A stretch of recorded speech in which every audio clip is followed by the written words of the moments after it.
Welcome to the Keeping the Nostalgia Alive show, the Indiana Basketball Memories version. A welcome. Today, you're probably listening to this, hopefully, on HoosierHysteria.net or on KeepingTheNostalgiaAlive.podbean.com. That's Keeping the Nostalgia Alive. That's all one word, .podbean.com. On the KeepingTheNostalgiaAlive.podbean.com, you can download up to over 160 shows of those who've played the game of basketball, were a part of the game, officiated the game, or just had a passion and love for the game. People like Kent Benson, Rick Mount, Coach Gene Cady. So take some time, download some interviews, and listen to them at your convenience. Today with us is Erwin Cox. Erwin Cox played at Drake University, was an outstanding basketball player at Drake University, played with Bob Netolicky. Was a Kokomo Wildkat, and he's going to we're going to have a conversation today about his career and his life and his passion for athletics. And Erwin, thank you so much for being with us and taking some time out of your busy schedule. I know this is appreciated for us and for all of our listeners. Well, thank you, Billy. Thanks for having me. Tell us about, you have a huge family. I know I've interviewed your brother Harold, who had an outstanding career at Evansville, was on a national championship team in Evansville. But tell us, 8 brothers and sisters or 9? Yes, I have 8 brothers and sisters, and I'm thankful that my parents did have 9 children because I'm the last one of the 9. And your oldest brother, my memory's failing me a little bit. Was his name Grady? No, my oldest brother was named John. And he became a preacher, and he didn't participate in athletics. And you're probably thinking of my second oldest brother, Grover. And he played basketball. He kind of taught his younger brothers how to play. Was basketball your kind of first love, or was it baseball? Oh, it was basketball. And later on, we played baseball, all of us. And I think I started playing basketball after watching my older brothers play at Kokomo High School. And I was just a first grader back then. We moved into town from out in the country, and Kokomo on the 1952 basketball team, they were ranked number 1 the entire season. And me being in the first grade, I would become very popular because of my brothers. And I had a lot of friends because of that. Now, you did play a lot of baseball, and if I'm not mistaken, you played with Tommy John. Is that correct, or against him? Well, I played Babe Ruth League basketball, or baseball, and some of the members on our team was Ronnie Hughes and Rich Scott and Babe Pryor, my brother Dave, and they were members of the 1961 state championship basketball team as well. And we made it to the championship game of the Indiana championship, and we were playing Terre Haute, and we could not hit this pitcher. He was so good. We ended up getting beat, and later we found out that the pitcher was Tommy Johns, and everybody knows he's a future Hall of Famer, and we didn't feel quite as bad later on in life that we got beat in the state championship by such a quality pitcher. Yes, and I think he was from Terre Haute also, and I think he went to Indiana State University, didn't he? Yes, he did. Yeah. So what was it like, having such a big family? So once if you're the youngest, were there a lot of expectations set by you, or were you kind of overlooked of your athletics, or? Well, I don't know if I was just expected to play basketball. I mean, there were 4 of us that played for the Wildcats, and all 4 of us played for Joe Platt, and we were each on a basketball team that was ranked number 1 in the state for the entire season, and we got 1 state championship out of that in 1961, and my brother Dave was on that team. So watching my older brothers start playing, then I was just more or less expected to play also. What was, I have 3 brothers and sisters. You with having, such a big family. What kind of, there are some families that you watch on TV that get along and it's fabulous and it's fantastic. And then, like I don't see my brothers and sisters very often just because we live so far around the country, one in Washington, a couple in Indianapolis, one in Dallas. So it's kind of hard to see everybody. Do you still guys get together? And when you were little, was there a lot of sibling rivalry going on? Not so much. I think we were a very close-knit family. And I can recall when my older brothers were, after they had graduated from Kokomo, they also played in summer leagues that they had back in those days, and the outdoor summer leagues. And I can remember my older brothers, Harold and Clyde, they would take Dave and I with them to these summer leagues and watch them so we could watch them play. And one particular trip they allowed us to go with them was to Logansport, and they said they were going to play a team from Indianapolis. And on that team was Oscar Robertson.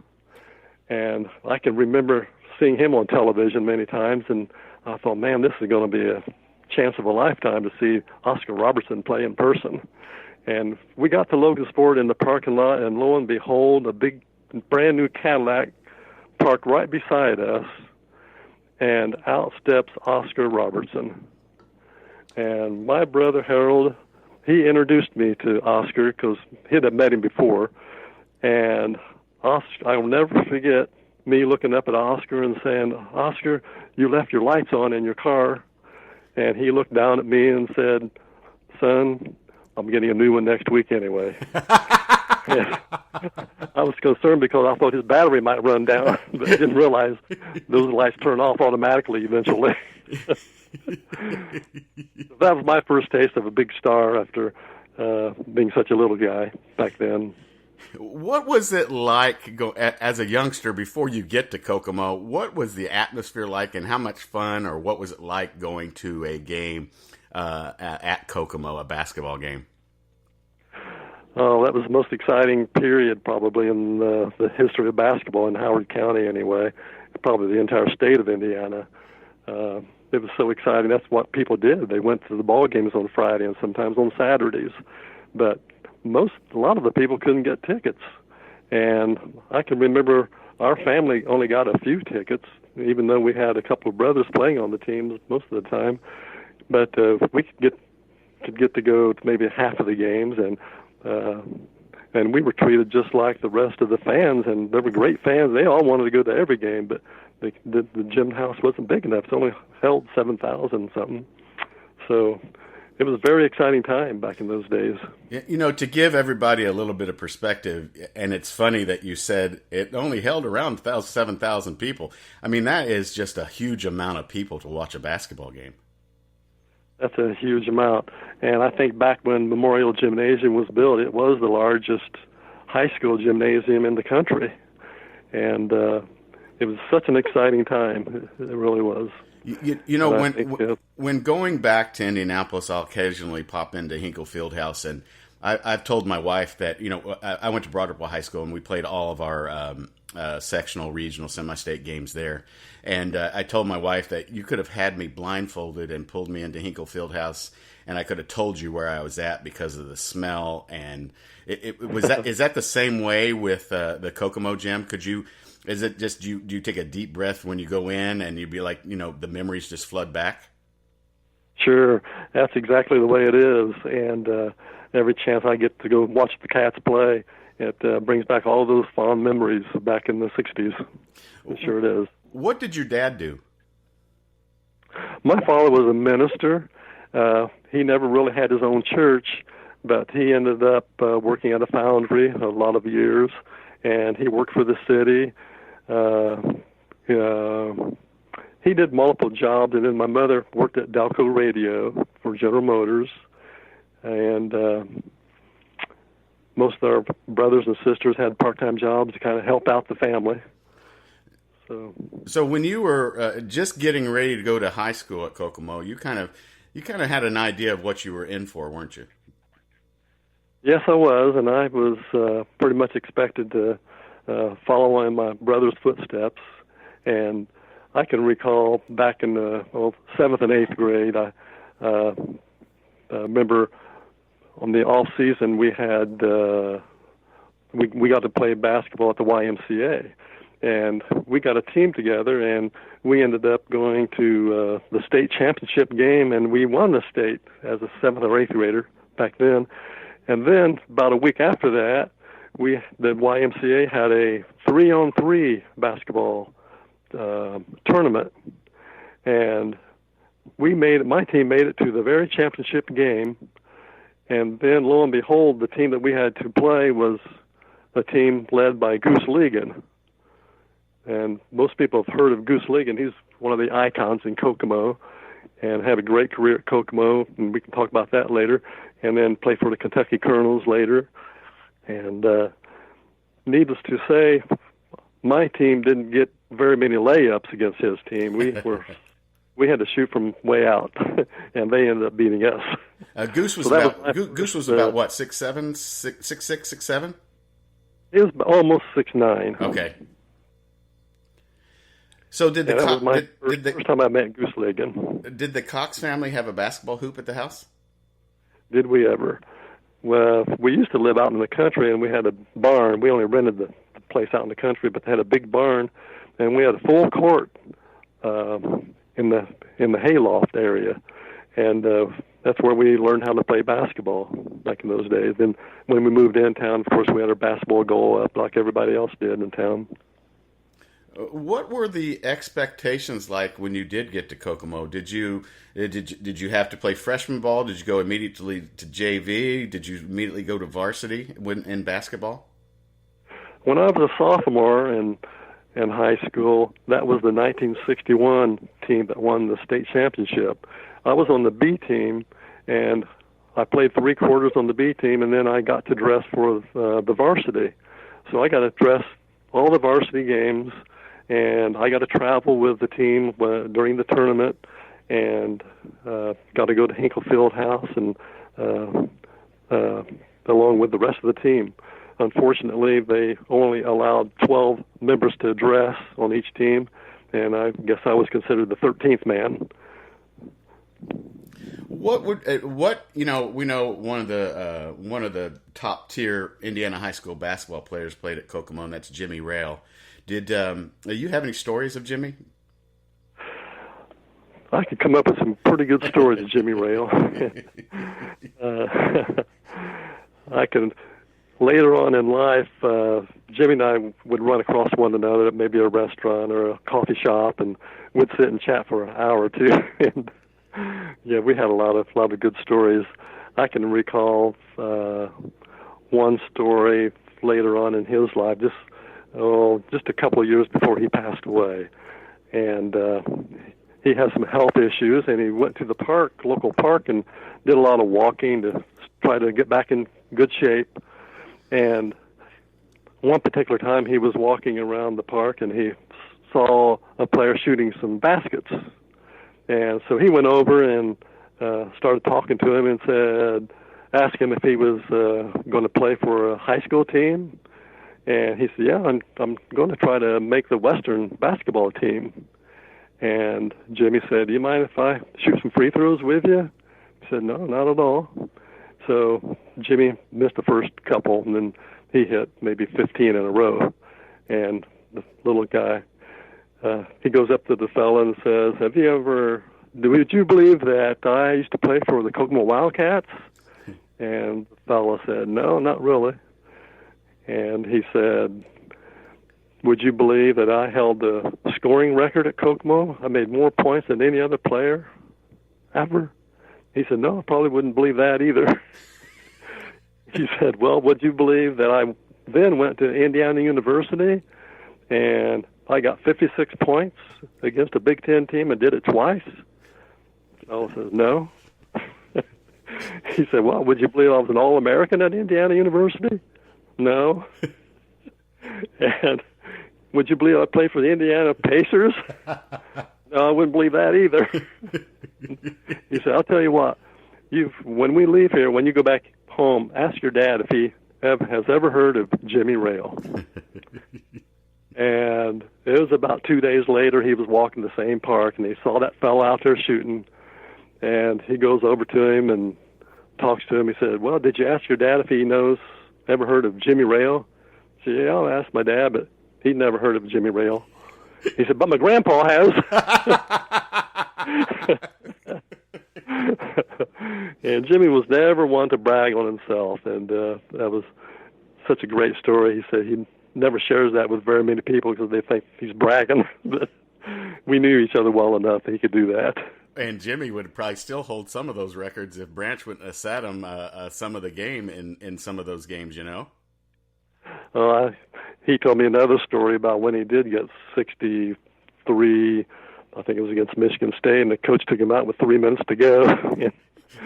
And he said, if he would have left me in, he said, even if we would have had the 3-point shot, I would have made 73 points that game. And that's amazing. And we have a lot of good players today, but not very many in college can score 73 points with a 3-point line even. So he was pretty special back in those days. And in some of the film that I've seen, I mean, if he would have counted 3-pointers, he would shoot as far back as some of the NBA players do today. Yes, he could cross the 10-second line, and if nobody was on him, he'd throw it up. And he had a really good percentage from way back there. Yeah. So once getting to Kokomo, I know that did you do track and field to just kind of stay in shape, or did you enjoy doing track and field? And you were very good at it. Well, I did participate in football as well as track. I was a high jumper and also a pole vaulter like my brother Harold and my brother Dave. In fact, my brother Dave, he had the school record at Kokomo for pole vault, and by using the steel pole. In fact, he has jumped higher with the steel pole than anyone in history at Kokomo.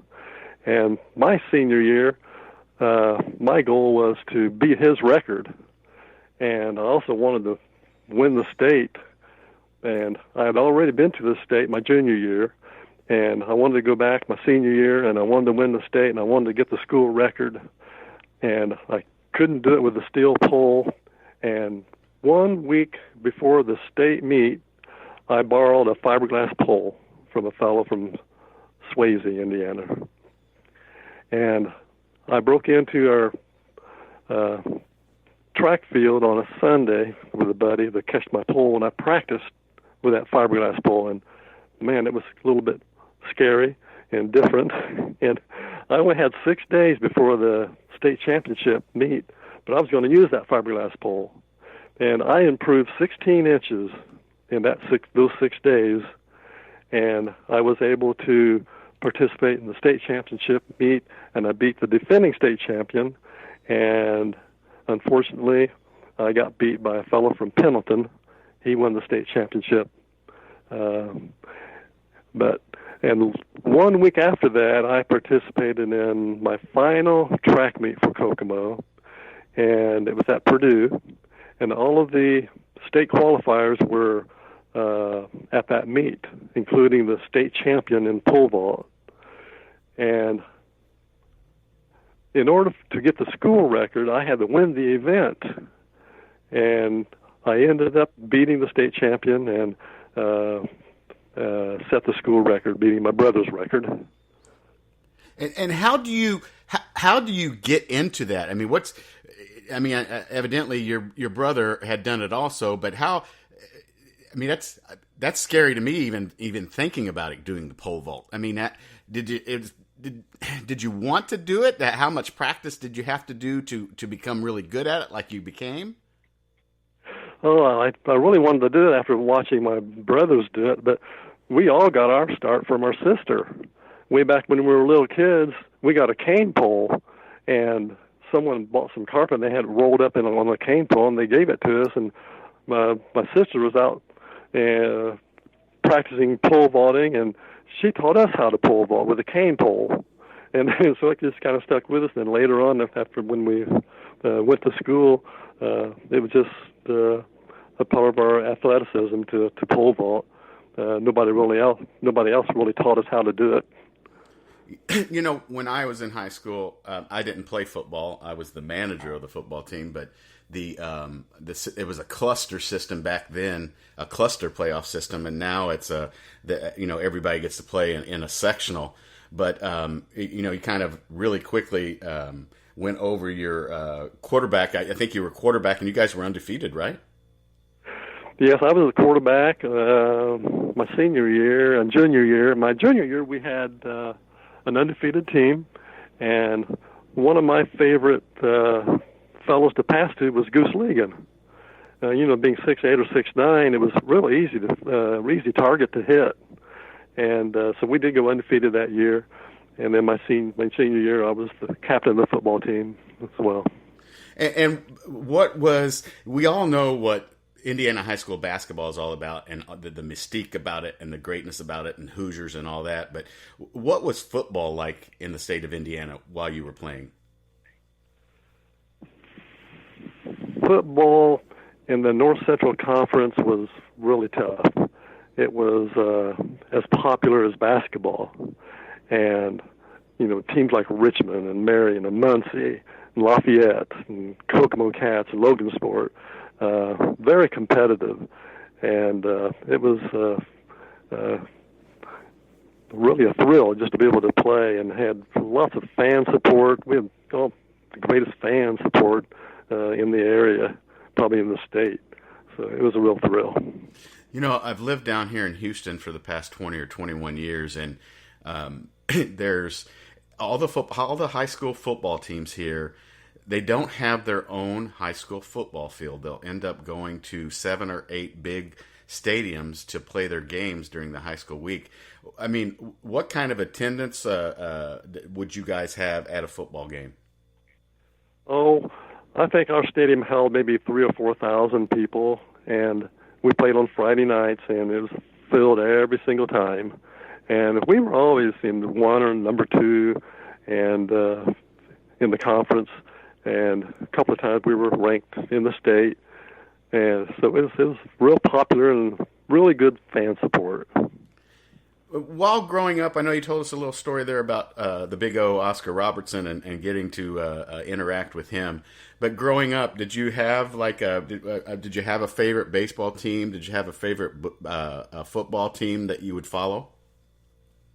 Oh, not so much in football, but I had a favorite baseball team. That would be the Dodgers, mainly because my older brother Clyde, he was not only a very good basketball player, but he was a very good baseball player, and he played in the Dodger organization. So, of course, I had to be a Dodger fan to support him. And that was pre-going to L.A., right? Yes. Yes, it was. Maybe that very year they moved from New York to L.A. So Clyde played minor league baseball? Yes, he did. In fact, one of his was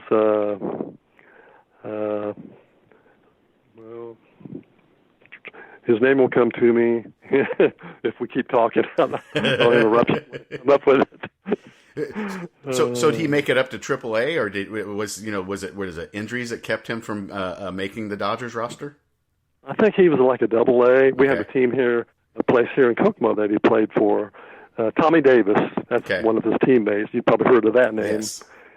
He ended up moving up to the Dodgers, and in fact, they won the World Series, and he was Most Valuable Player of the Year.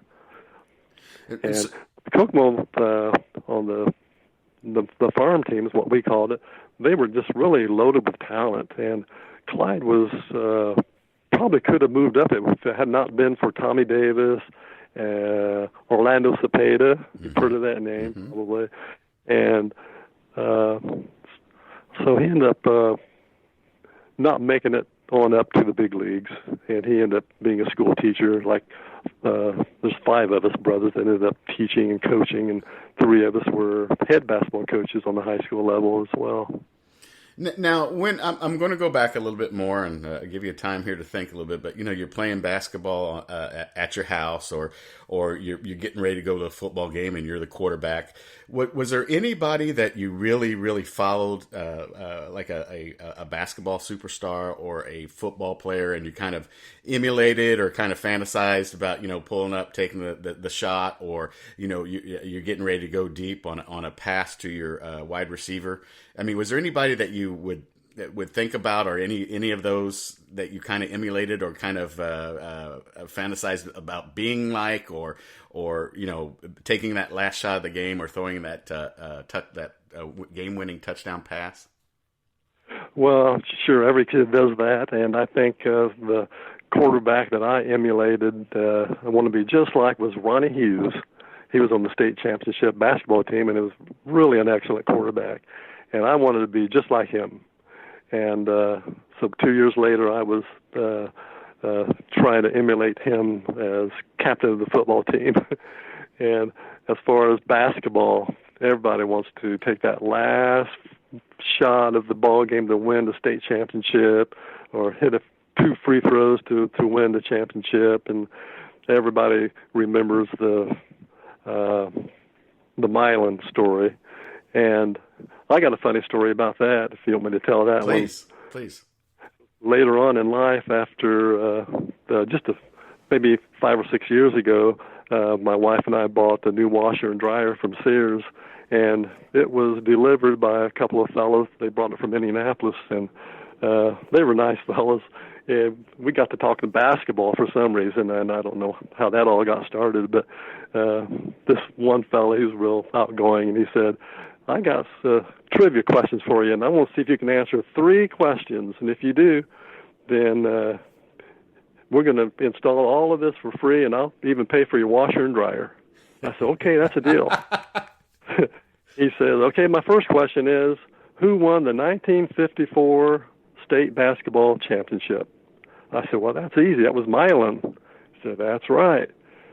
And then he said, the second question is, who made the winning shot for Milan?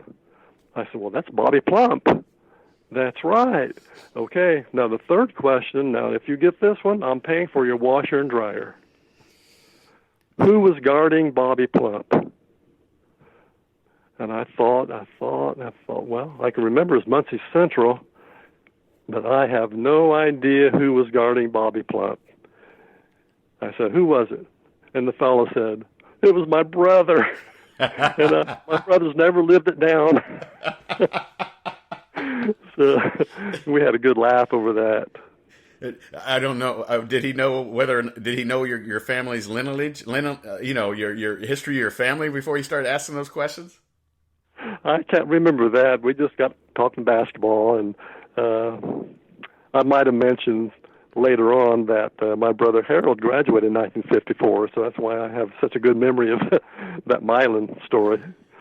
My wife, I'll wear my, before I started all this about 5 or 6 years ago, I was a true diehard Indiana University fan, Hoosier fan. Uh-huh. And but I went to Indiana State University, but since Larry Bird's left, there hasn't really been a lot to root for, and I hate to sound like I'm a fair weather fan, but I just don't see Indiana State University coming back to what Larry Bird had made it.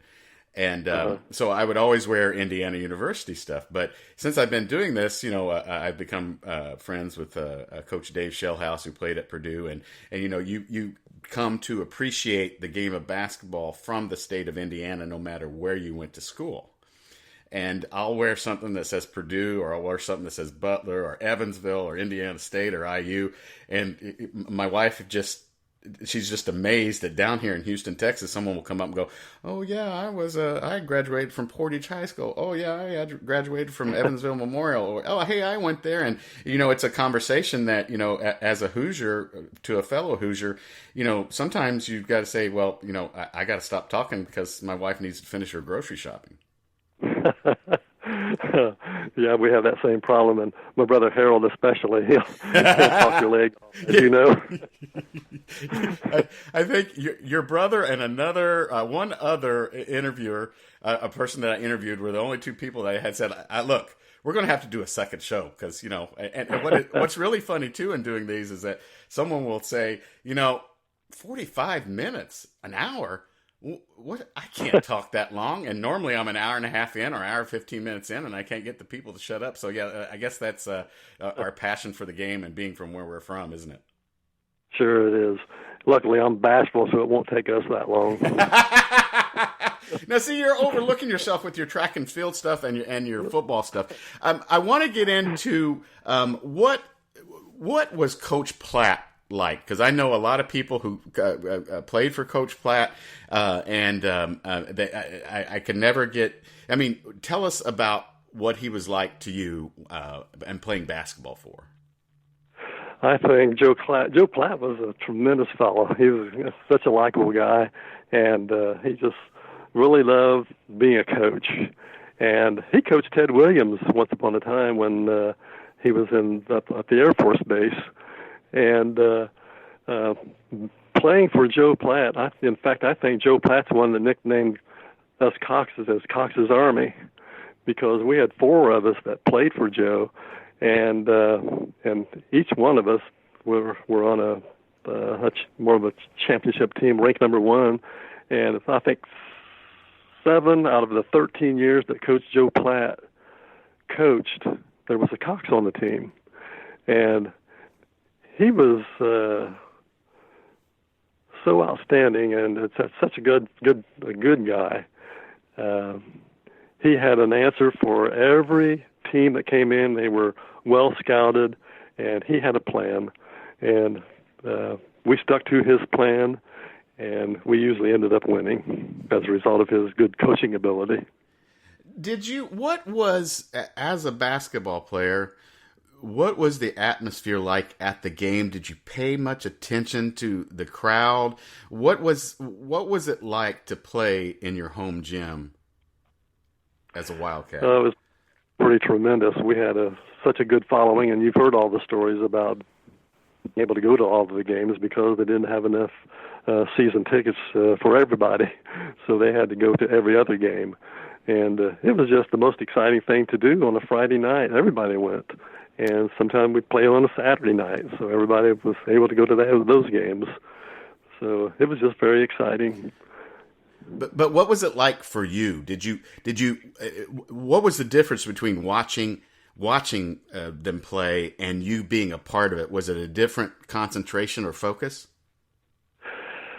I think my junior year, after we had won the state championship, my junior year with Gooseligan, and it was expected of us to repeat as state champions, and we didn't really feel the pressure because we thought we were going to be good enough to accomplish that goal, and we were ranked number 1 the entire season, and it was just so exciting, and we were all confident, and we had no doubt that we were going to repeat as state champions, and this is such a thrill. What was Coach Platt like? How did he run practices? Was it stern? Was he more father-like? Could you hear him talking to you off the bench while playing a game? How much passion or how loud was he? He was not loud at all. In fact, we hardly ever heard him. I don't think he ever yelled at us. He would get upset sometimes, and he'd call us into the center of the court, and he'll say a few things like we're not putting out the entire effort that we had expected of us, and he just was not like a Bobby Knight type style, and he was just more of a father figure, and he showed us a lot of respect, and we showed respect back to him. And we wanted to accomplish all the goals that he had set for us. So we worked our tail off, but it wasn't because he was yelling at us and forcing things on us. But he enjoyed the run and gun type offense, and that was exciting too, getting up and down the floor. And he just felt that if we could throw up 50 or 60 shots a game, that if we hit half of them, we're going to score 80 or 90 points a game. So. I know that your favorite place to play was probably at home. But did you have kind of a, when you guys would travel within the conference, did you have places that you enjoyed going because you felt like you played a little bit better, or did you have places that you enjoyed going because you really wanted to beat the team that you were going to play? And what was your favorite place outside of your home gym to play?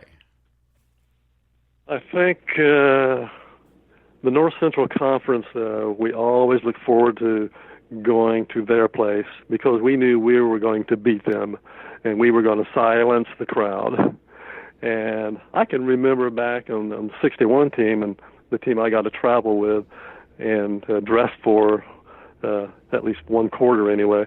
And we went to Hinkle Fieldhouse and we were going to play Indianapolis Tech.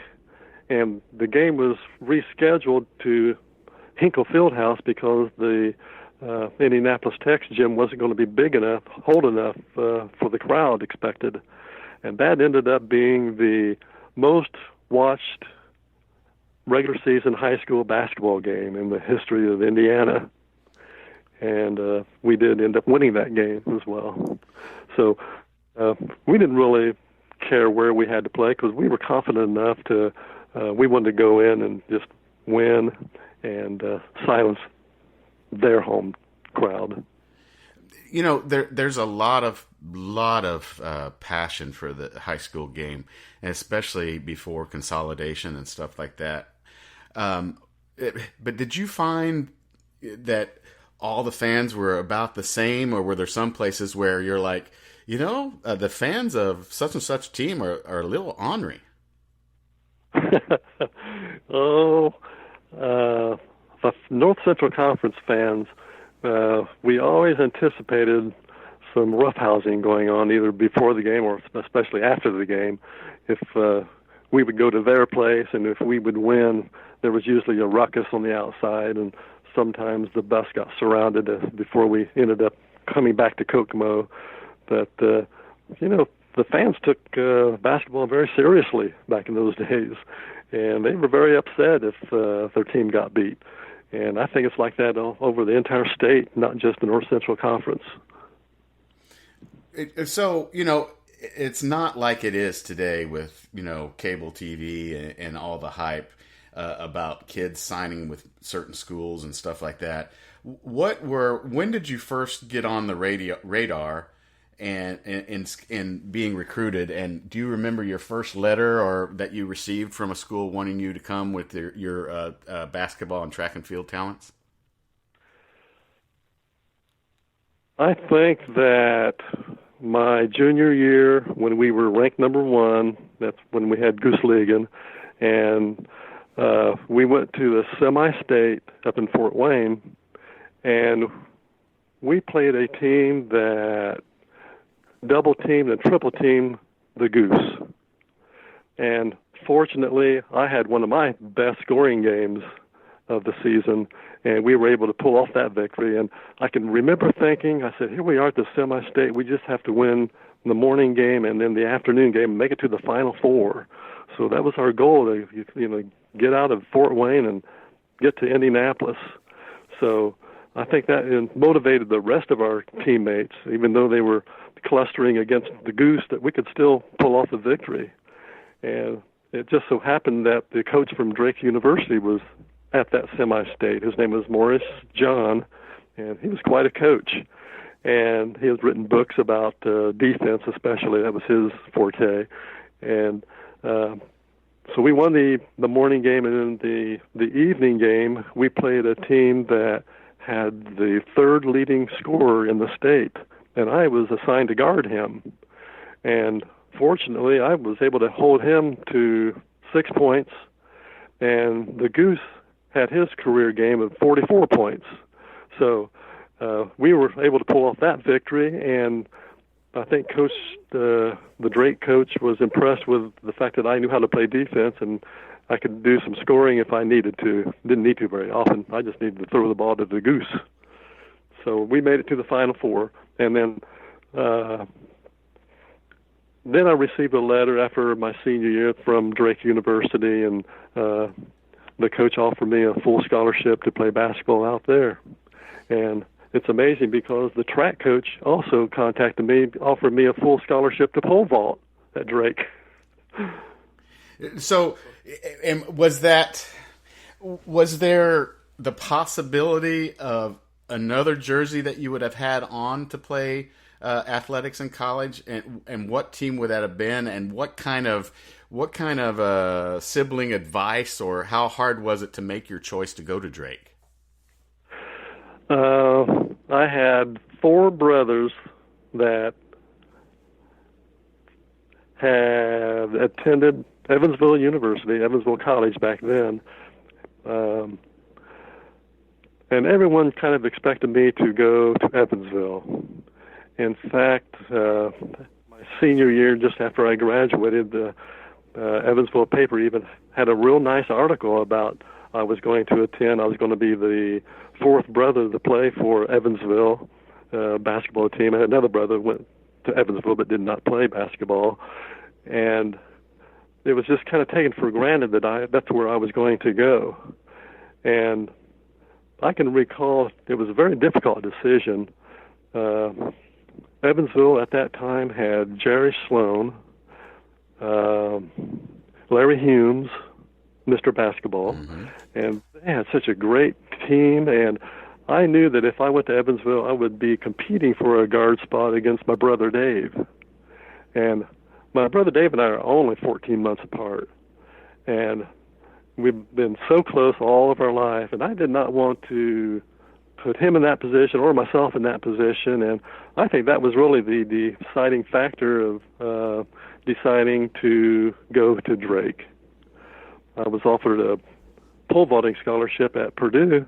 I could have taken that, but I decided I really wanted to play basketball in a Division I school, and also continue pole vaulting.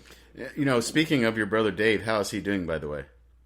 Doing much better. He's home now and regaining his strength, and his memories returning, and he's doing much better. His surroundings are familiar to him rather than being in the rehab center. So things are looking up, and Elaine keeps me in touch, and I know you guys are friends on Facebook as well. So, yeah, I'm really happy that he's progressing really nicely.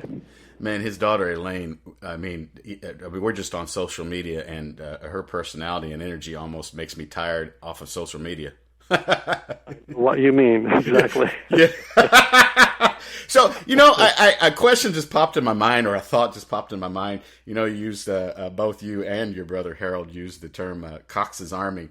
It's very interesting that all of you, that most of you had this outstanding athletic talent, and some of you just didn't want to do that. It's really, the human mind and brothers and sisters and bloodlines. It's really an interesting thing to see how good most of your family did in athletics and how some didn't just want to do it. Yes, one became a minister and one became a fireman. I think he was motivated to become a fireman because my whole family, except for Dave and I, were born and raised in Arkansas. And just a little, we had 2 fires that burned our entire house down, and completely. And I think that's really what motivated my brother Grover to become a fireman for 20-some-odd years. And I had another brother that, like I said, attended Evansville University, and he was a good artist, and he became an art teacher in the Kokomo system. And I guess the rest of us did play basketball. I didn't do any homework on this, but did you listen to on the radio, or were you there at the Church Street shootout? I was there. Ray Pavey? Yeah. Oh, wow. I don't know. I couldn't even describe the way the fans were carrying on, how loud and boisterous this whole entire game was. I mean, it was such a shootout between Jimmy Rail and Ray Pavey. I think Ray Pavey ended up getting 51 points, and I think Jimmy Rail only got 49. But there was 100 points between the two of them, and I think Kokomo did get beat by 1 point. What was it like at the Final Four? I'm assuming it was at Butler Fieldhouse. It hadn't been changed to Hinkle Fieldhouse yet. And did you take time and step back and take it in, or was it all kind of a blur? Oh, the Final Four, we were all business. Our goal was to win that afternoon game and make it to the state championship, and we were going to win the state. And we come across a team from East Chicago, Washington, and Johnny Barado's team, and they played us so well, and we played well, but it came down to it was a 1-point game, and we did end up getting beat, and it was a heartbreaker because we wanted to make it to that championship so badly, and we wanted to wear one of those rings that the previous year players had. So, yeah, and once again, the mystique of Butler Fieldhouse. I mean, you know, I was a part of it. I wasn't even a part. I didn't, you know, I was on the end of the bench fetching water, wrapping ankles, and doing preventative injury stuff. So, one of my games at Hinkle Fieldhouse was there were about 12,000 people there, and it was to see Newcastle with Steve Alford play against my high school, Broderpool. And Steve just put on a clinic, going 25 from 25 from the line and scoring, you know, 56 or 57 points against us. But just that, I don't think I can make it a couple days without thinking about Hinkle Fieldhouse or having a memory from that pop into my head. I don't know does that happen to you also? Yes, every time I've been back to Hinkle Fieldhouse, it's just like you mentioned, it's just such a memory, and you seemed like you had more energy, and you could play better, and you could jump higher, and it was just really the mystique of being there in such a place. Did you feel like in the Final Four you had maybe a little bit of advantage of knowing and playing on that court before being in the Final Four? I think it helped a lot. We had a lot of some experience from the previous year and the whole atmosphere and so forth, and we could recall one of the biggest thrills of being on the state championship, coming home on the bus with the team, starting on Tipton, we call it Tipton Road in 31. There were fans lined up all the way back into Kokomo, and we're talking about 15 miles, lined up on both sides of the highway.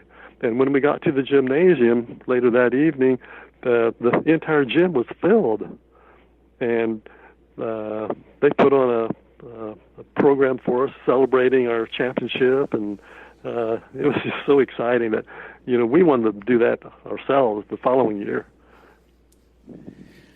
So and what happens the following year? That is when we went to the Final Four. That was my junior year. Okay. My senior year, I was the only senior on the team, and we had a bunch of sophomores on the team. They were just great guys, and they were excited to be on the team, and they kind of looked up to me as their big brother, being the only senior.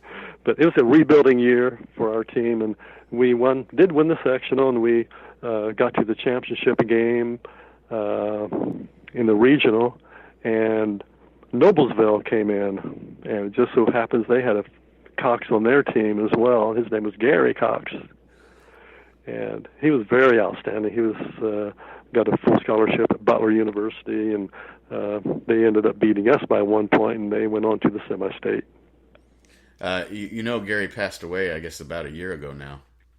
Yes, and we have been friends over the years. We've text message back and forth for lots of years, and it was such a sad ending, and I really miss the fella, and he has such a good sense of humor and outspoken, and miss him dearly. Yeah, he kind of helped me get this kind of all started, and you know, sometimes email gets slapped into a spam or gets slapped into something else, and it was so sad. About a week or a week and a half after his passing, I found an email of him telling me that, you know, it's pretty bad, that he has this and it's not going to be very long, and I feel so bad that I didn't get this and get that information sooner, or I would have spent more time chatting with him. That was a very a good sense of humor, sometimes sick, and he really had his beliefs, but he believed in them. Yes, he did, and wasn't afraid to tell anybody. Yeah, and no, he was not.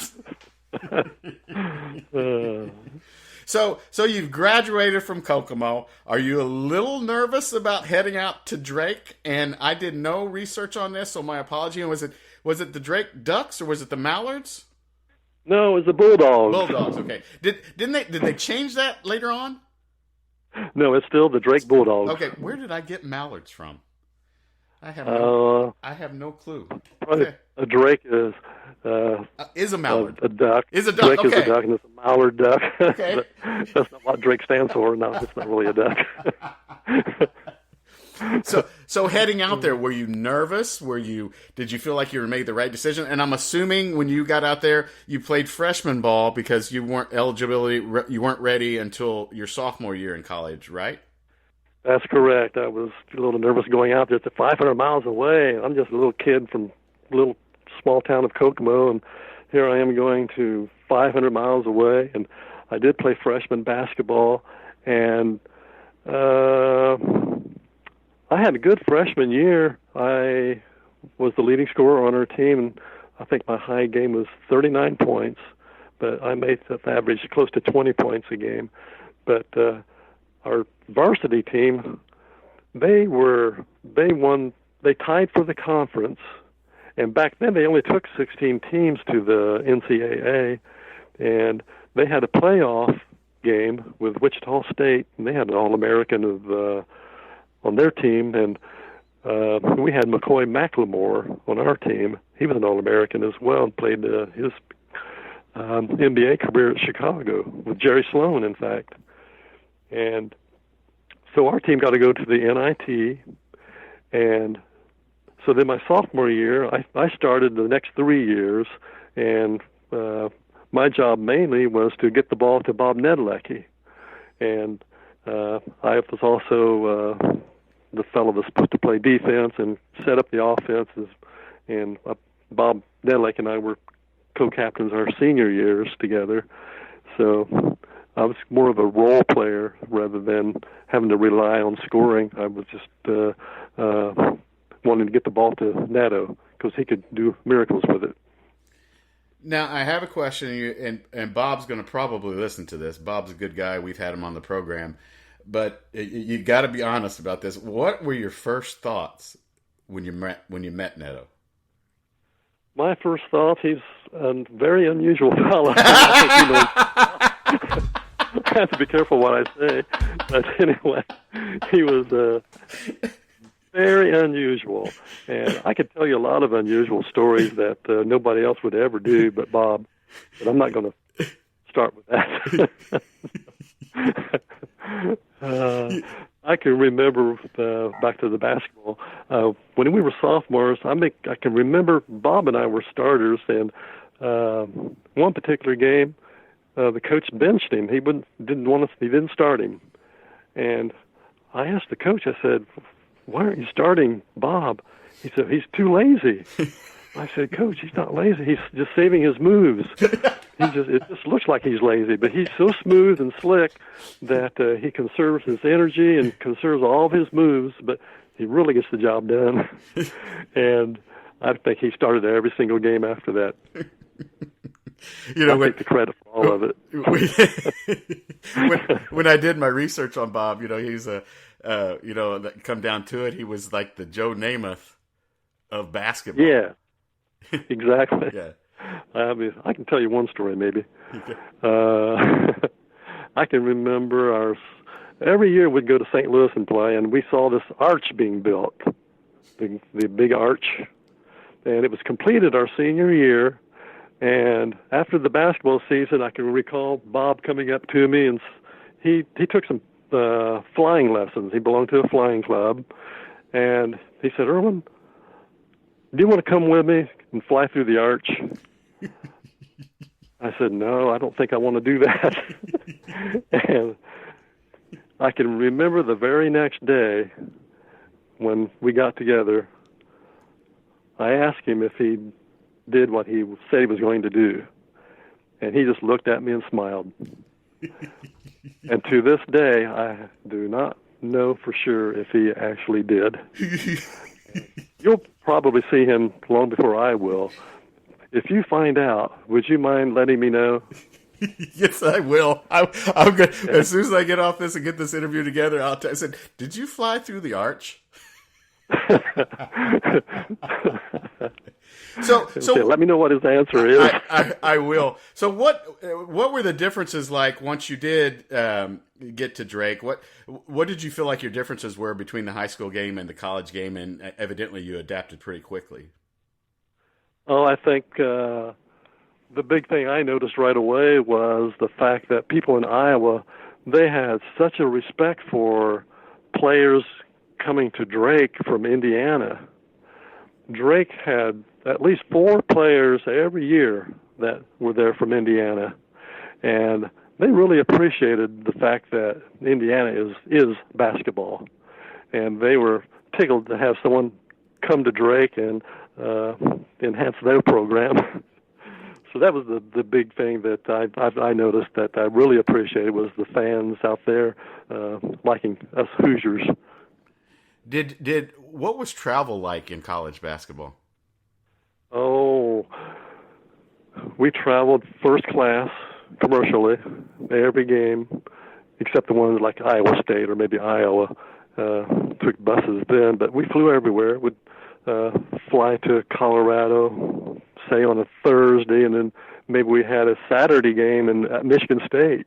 And I can remember doing a lot of making up my college work, but the professors, they didn't have a lot of sympathy for us just because we were gone playing basketball. So they expected us to get our homework done and make the grades. So we were required to make certain grades or else we would not be eligible to play basketball.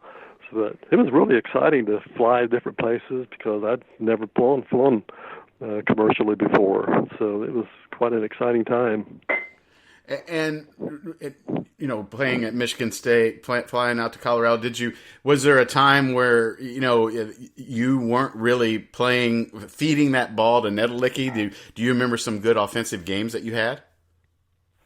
Oh, Neto was never off that much. And we had a couple other really nice players that could pick up the pace on that.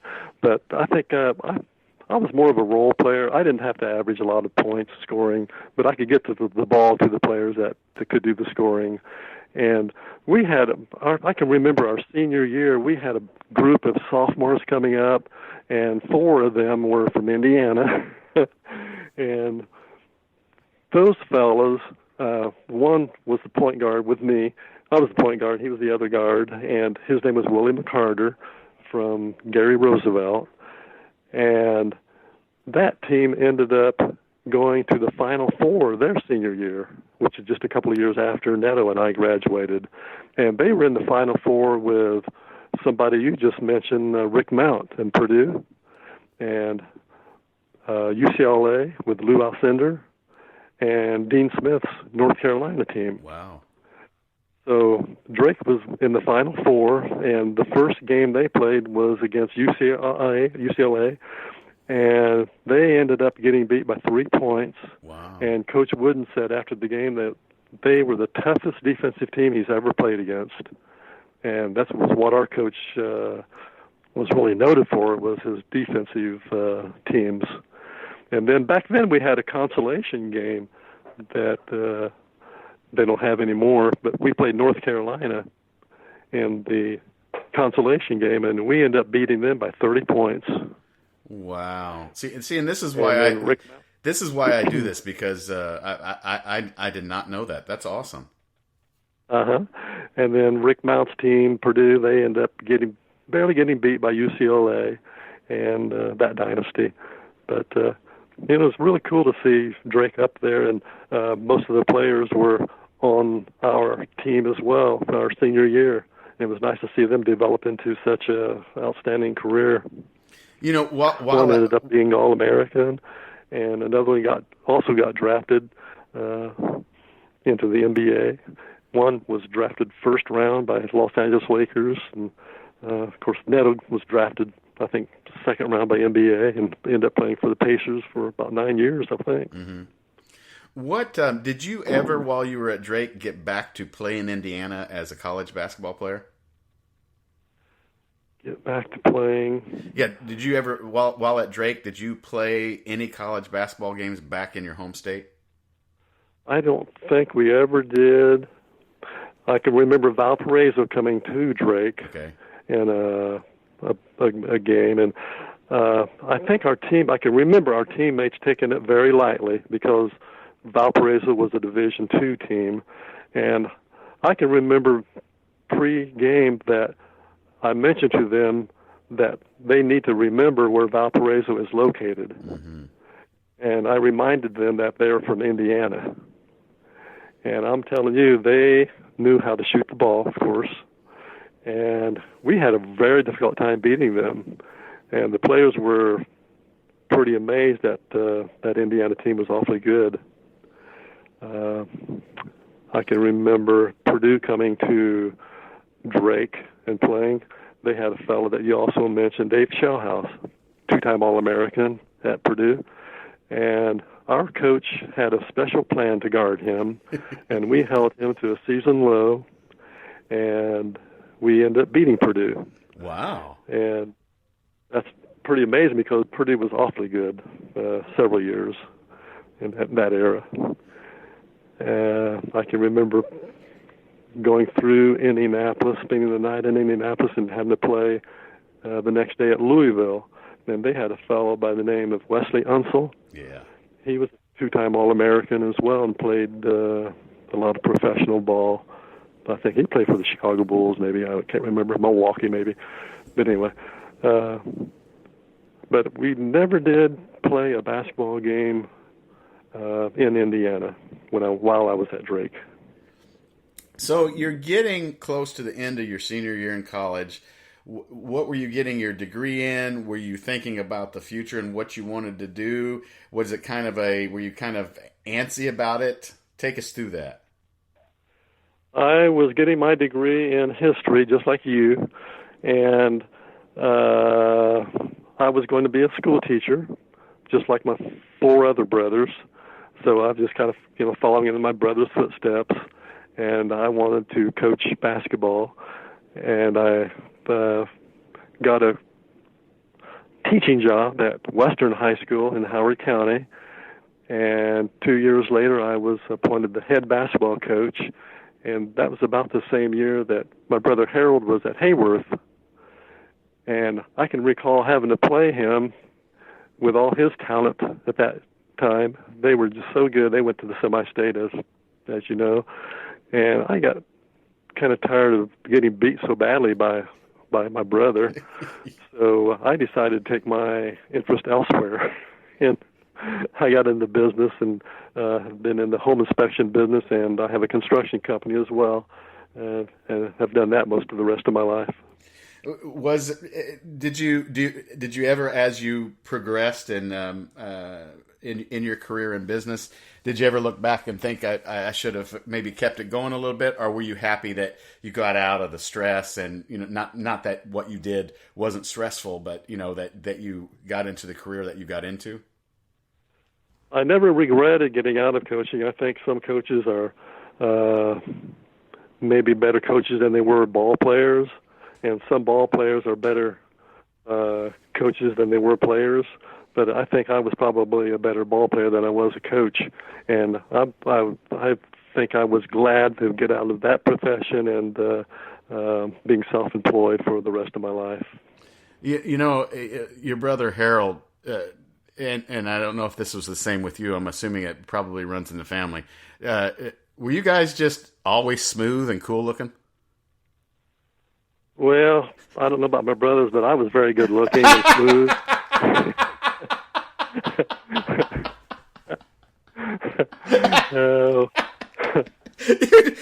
As soon as Harold hears this, he's going to call you, right? Yeah, because he'll probably tell you the same thing about himself. That's a good one, man. That's good. I don't think we ever tried to compare one another to as Cool. far as basketball skills. Are you still laughing? Yes, I am. I'm sorry. Go ahead. Okay, that's good. So we weren't competitive toward one another in those areas at all. Okay. Erwin, what do you think of the state of basketball today, be it college or the high school game in Indiana? Well, I think the interest in basketball has slipped.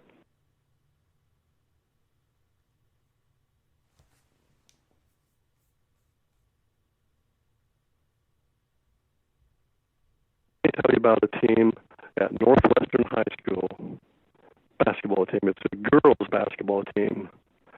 They are coached by Kathy Layton, and she used to be the basketball coach at Tri-Central. And she won two state championships at Tri-Central. And I can remember watching that game on television, and she was, after the game, to go up and accept the trophy, she was holding her baby in her arms. And this was 18 years ago. And recently, not recently, but several years ago, she got the coaching job at Northwestern. And lo and behold, that little baby was the starter on her team. And they have won 2 state championships in a row. Wow. And they are ranked number 1 this year. She's a senior, and she will probably be Miss Basketball. And she has a younger sister coming up that's also a starter on the team. She's a freshman. But they will probably win the state championship this year, undefeated.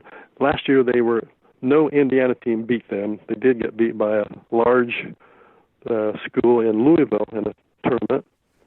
But no team has beaten them in 2 years. And now they have moved up to Class 4A. So they're playing all the big schools this year. And they're still beating everybody on an average of 28 points a game. Wow. So this is the talk of the county. I mean, everybody wants to go see them, and now they can't all go to the game because the tickets are sold out.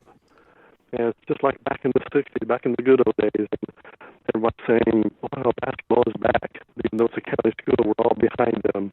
And we want to see them repeat for the 3rd time the state championship. And they'll be talked about for years and years to come. Erwin Cox, you didn't think that you'd be able to talk for over an hour, did you? Has it been an hour already? Yes, it is. It's been an hour and 10 minutes. Can you believe that? Well, can you believe I have several more stories I want to tell you? Yeah? Once you guys warm up.